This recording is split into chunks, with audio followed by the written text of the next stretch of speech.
Pass.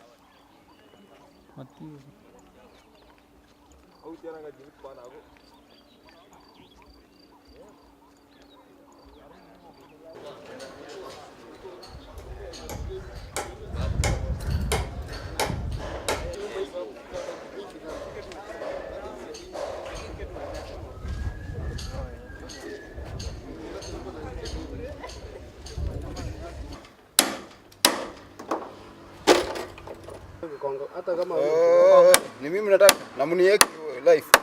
Ni jioni.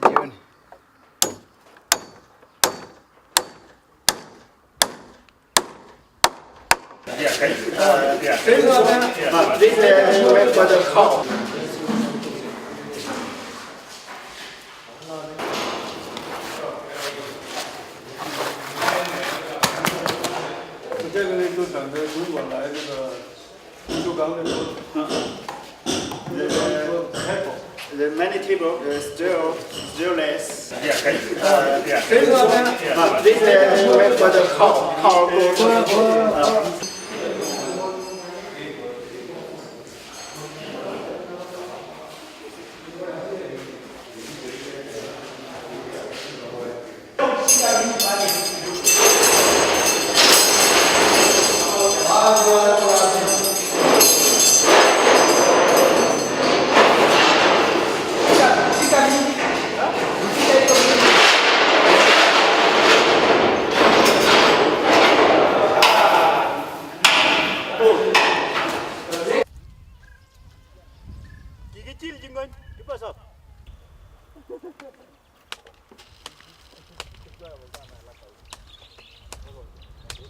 Najua watu wakitoka wanapita ile street na. How many?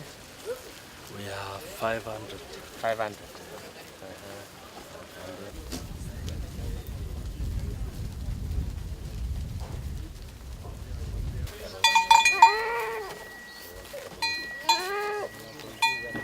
Yes, State Department of Livestock Deputy Governor, Baringo County. People are like today, I received 10 farmers. Yes. Yeah, you see, and 5 for sheep. Yes. When the demand is there, maximize and make the best out of it. So how many kilos are this? 18 to 18. 16, 18. How much is it? Now this is boarding stage now. Starting to board. Yeah, starting. Yeah. It will take how long? From this stage is 1 week. 1 week to harvest. 1 week. 1 week. Yeah, 1 week to harvest. This is one of the national farms we have in the country, and its purpose is to breed livestock breeds, especially goats and sheep, which will enable farmers to get the stock from here. So ours as a station is to ensure that we have breeds, and these breeds we sell to the farmers at subsidized prices. It is not commercial, it is subsidized. And therefore, to enable production of these good breeds, there is need to have pasture. That is why we brought this equipment, which is a pasture cutter, so that it is able to cut the pasture and then package, so that the farmers can pick from here. This is one way of improving that fodder production, so that when you improve the fodder production, the livestock will be able to get their fodder for usage. Number two, we are also increasing the breeds in the country. That means we enable more breeds in the farms which we have all over the country. And we are doing this to ensure that we increase production. In this country, the demand for protein, for animal protein, is going up every year. In fact, it is projected that within the next 3 years, the demand will double. And therefore, as a department, we also want to ensure that we are able to produce more animal protein through improving the grades, so that we have cattle well over 500 kilos. When it comes also to goats and the sheep, the same. So that as we produce more, the population will be able to use. So we are using the market as Kenyan market, and if need be, we should also be in a position to supply also to export market. It is important to sell products which are free of diseases.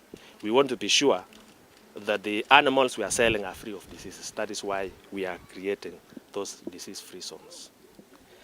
And for the purpose of the public, it is important that disease are prevented. So that one way you prevent disease is to ensure that you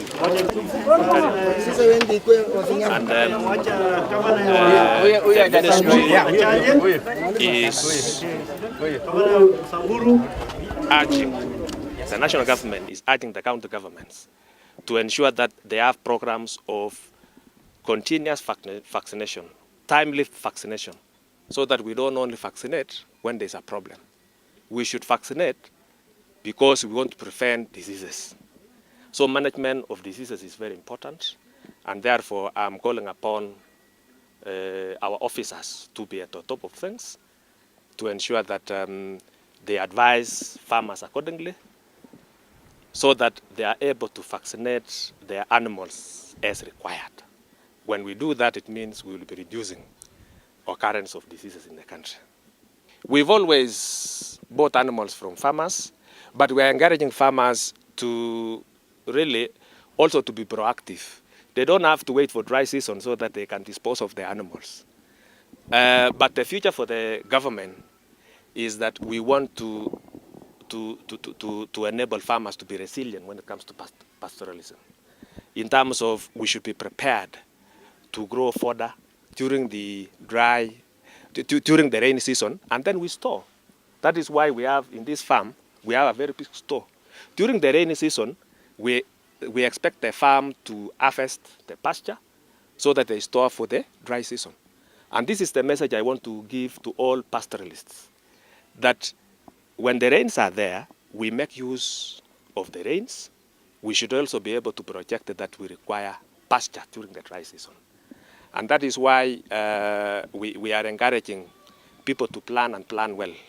The government has plans to ensure that we are able to take pastoralism through the dry and the rainy seasons.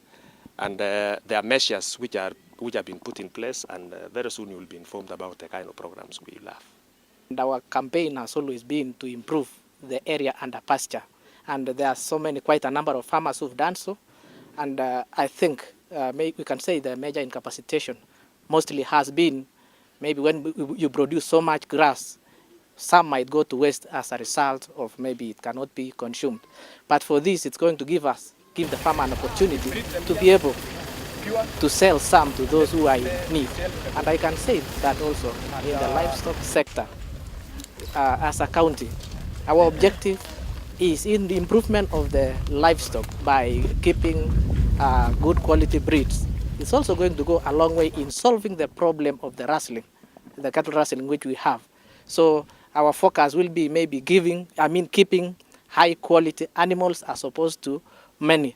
And one thing also, Baringo County is known to produce the tastiest, or rather the good quality meat, as you see, because it's not comparable to any which can be gotten in anywhere in the country. So once more, I'm telling the PS that is that the machine is going to be under good care because we realize the good which is going to give to our people.